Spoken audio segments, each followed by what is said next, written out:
Έκανα 2 χώρες, ήμουν ορφανός εκπαιδευτικός,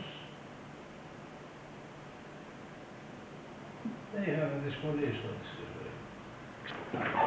Μαύρη φίλη στη γειτονιά, μετά ο Μέγας Αλέξανδρος.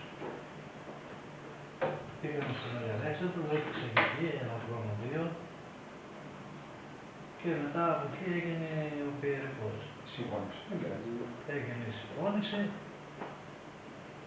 και πήγαμε εκεί. Και εκείνο μας διαλέξαμε.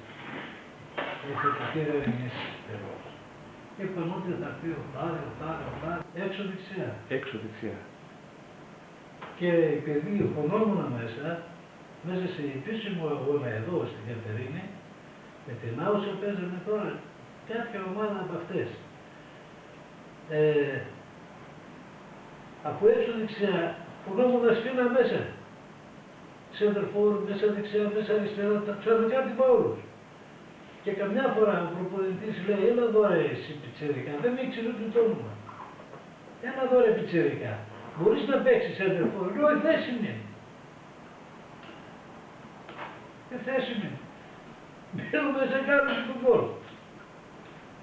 Κάνω και τον γκολ αμέσως, στη διάρκεια στα 20 λεπτά, στα 30, έκανα και τον γκολ.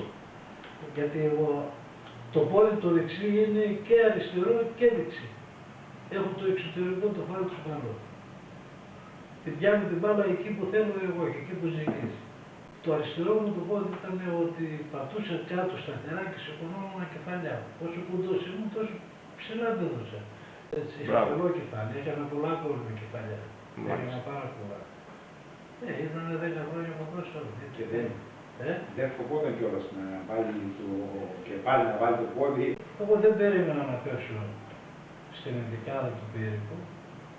Το περίμενα γιατί ήμουν αδύνατος, ήμουν κάπου ζωισμένος, δεν είχαμε τα απαραίτητα στο σπίτι.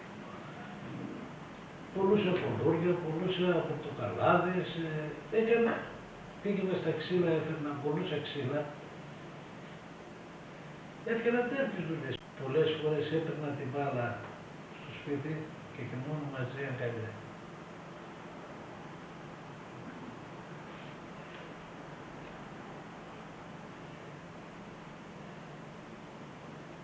Εξωτερικά μπάλα έκανα τον καιρό που να έβρισκαμε μέσα. Με τι λεφτάρα δεν αγοράζαμε, πηγαίναμε τραγωδούς κάναμε να πάρουμε μπάλα. Ειλικρινά δηλαδή, ήταν πολύ δύσκολα.